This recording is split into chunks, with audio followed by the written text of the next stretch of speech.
Good afternoon. Thank you so much. I'm very delighted to be here. I thought that by the time I will speak, everyone will be gone, but I'm very happy that the room is still full.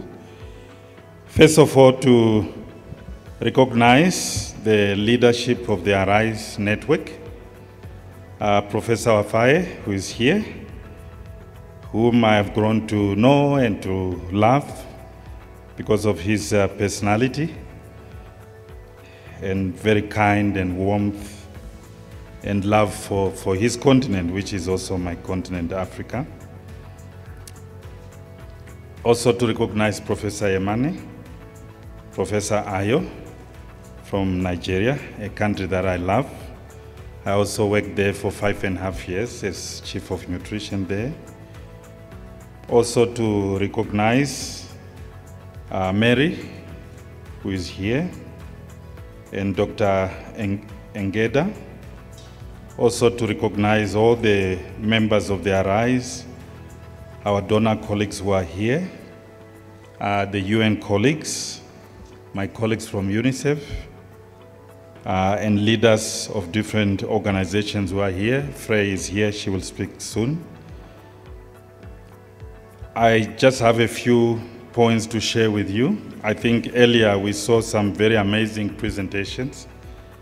I promise you it's not an academic paper that I'm doing, but more or less my reflections given this amazing work, which we are commemorating its 10 years of existence, and also the launch of the Africa think tank. So I'm very delighted to be here, to be with you.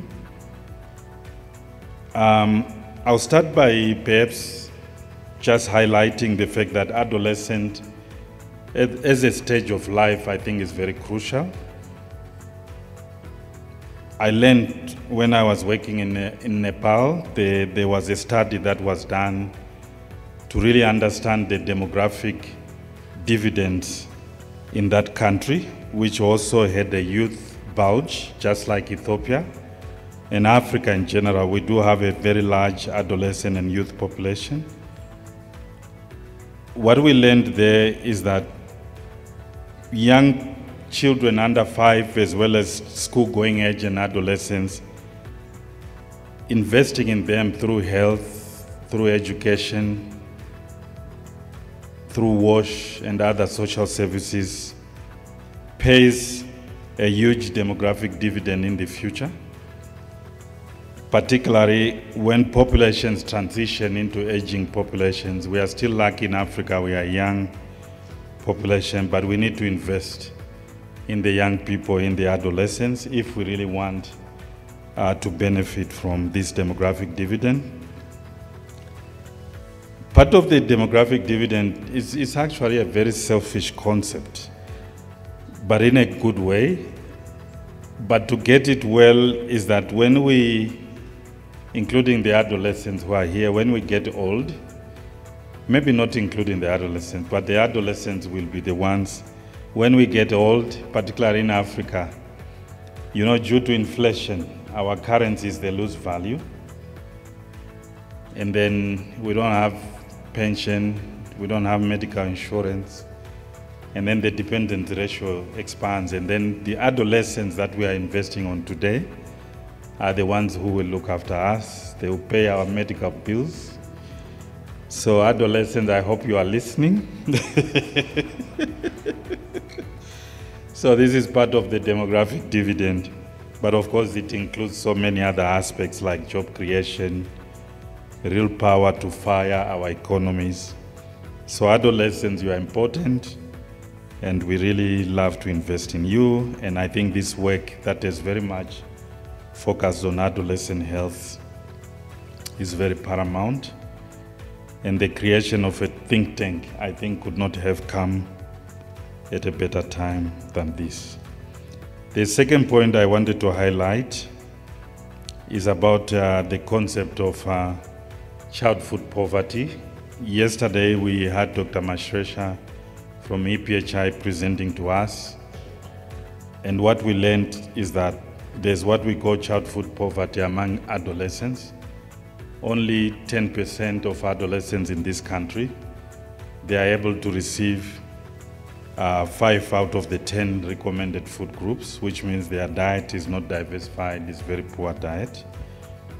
So this is a real issue that impacts their health and their well-being. And the concept of food in Africa has become almost a fascination for me, because despite working for UNICEF for 25 years, I have to admit, it never struck me the importance of food as central to nutrition, because I don't know what all these years I thought nutrition was all about, particularly in the developing world, particularly in Africa, particularly in a country like Ethiopia. And I think this is important because you know, we are all educated mostly maybe in Western institutions. We learn these conceptual frameworks on causes of malnutrition of food system. And as you go through that education, you almost forget who you are. You forget where you came from. You can't relate with where you are coming from. And I have to admit that for a long time, I could not relate with the fact that I was born in a village, you know, and I grew up in the city. And then I used to visit my grandparents often. But as a nutritionist or chief of nutrition, it never connected for many years until recently. That nutrition in Africa, where 80%, 70 to 80% of people live in the village, let's not forget. Of course, urbanization is growing, but nutrition for my grandmother, my grandfather, meant that they had a piece of land where they grow their food. And predominantly, they relied on rain-fed agriculture. In those days, of course, drought was very infrequent. You'd have drought once in 10 years. Now it's more frequent. Like here in Ethiopia, we are talking about once in 2 years. And then as a nutritionist, sometimes we wonder, why is it that this malnutrition in Sub-Saharan Africa doesn't seem to go down? It even seems to be going up. And we sit there and we ponder, we make rocket science out of nutrition, and we really get overwhelmed in terms of what we should then do. Until recently, I realized that perhaps we need to go back again to the basics of how do people obtain food in rural Africa, and how do we make them more climate resilient, and how do we help them to be more efficient. And my request is that I know this pillar is about adolescent health. You do have another one for food system, but that perhaps if we can really, you know, dig deeper into understanding food as central to nutrition among the rural population of Africa, who are predominantly still the majority. So this has become my passion, and this has become something I'm really keen to explore and study a little bit more. And some of my intuition, later I went into the papers and then checked, and I realized that I wasn't very wrong. The food system framework really, when you look at the supply elements of food system, it starts by land, by water, by agriculture inputs. So these are not really foreign concepts, but they need to be studied, and we need to also study how this impacts adolescents. And I think the connection with adolescents, my colleague Fresh will present on it, is that a lot of our adolescents, they go to school, you know, in the morning there's no breakfast. For lunch, there's no lunch, you know, so the whole day they are on an empty stomach. And then we expect them to learn, we expect them to do the best they can do. Often also the infrastructure that they have in many African countries is very poor infrastructure. So my plea is that as we research let's dig deeper into this aspect and see what role adolescents can play as providers of food, as producers of food. Maybe we can tackle this issue, but the challenge that faces adolescents in our continent, in Ethiopia in particular, is deep, it is so grave, and we need to do something. And what we need to do, in my opinion, is not so sophisticated.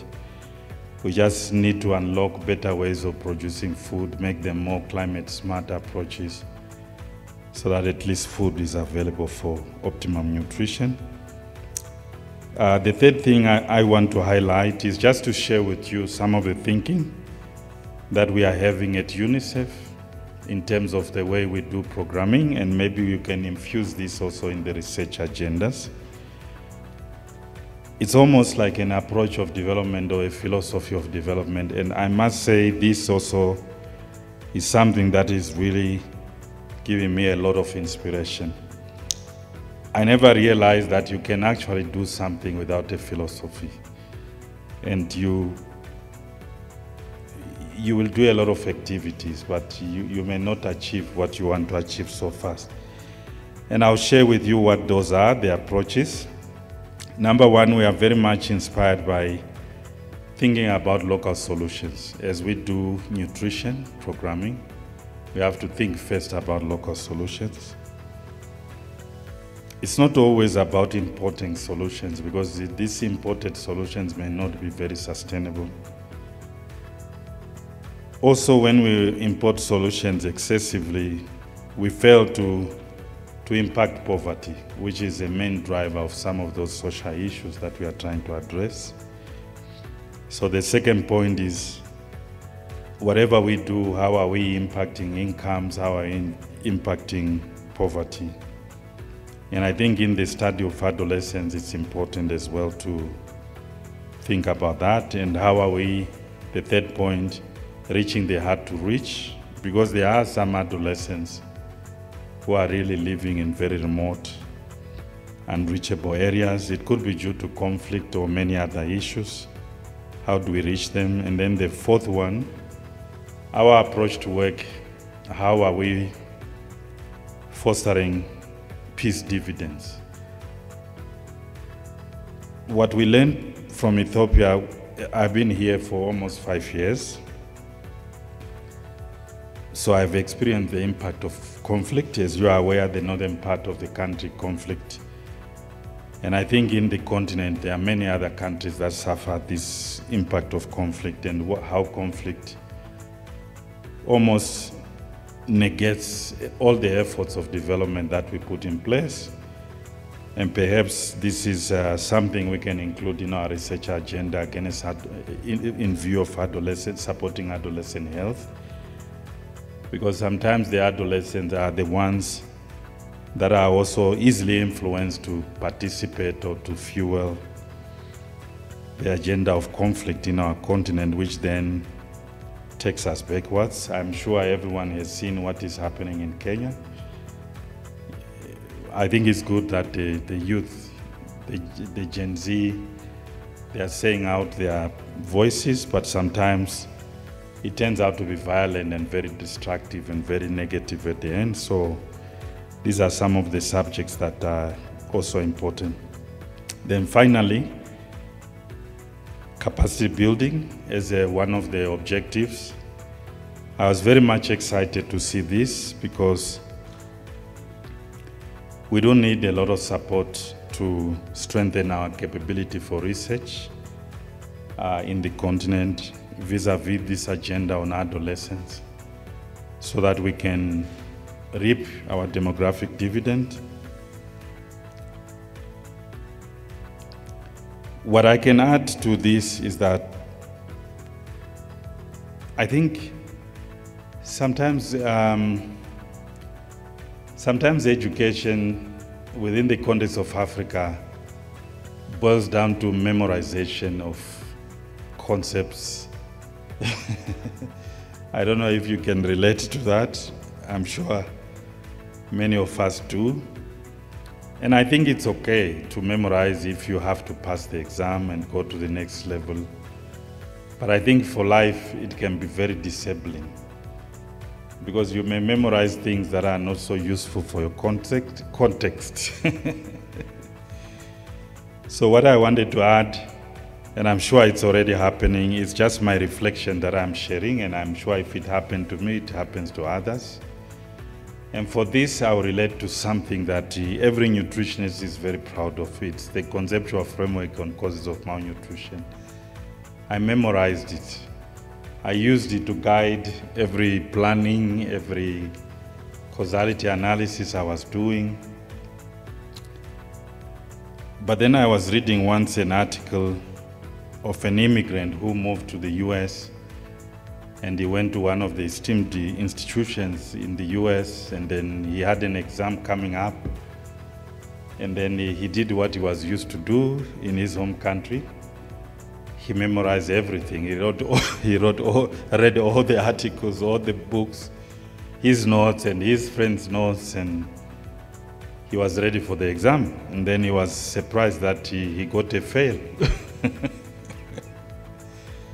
So he went to the professor and said, "Professor, how come you gave me a fail when I have written all this?" And then the professor said to him, "You have to understand something, that the purpose of knowledge is not for you to regurgitate the knowledge, but to contribute to the knowledge." I said, wow. And then he added on to say, always ask why and how. Always ask why and how.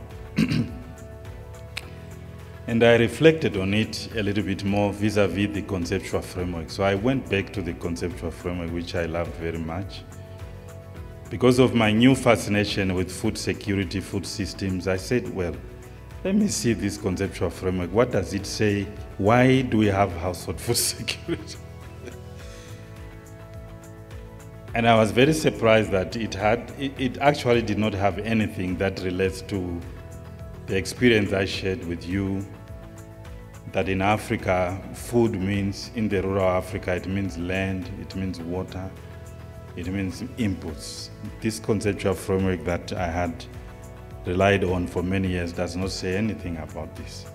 Under food, practice and service, they have this very broad framework of enabling environment, supply, and then demand, which, frankly speaking, please don't report me because I'm from UNICEF, and this is a UNICEF conceptual framework.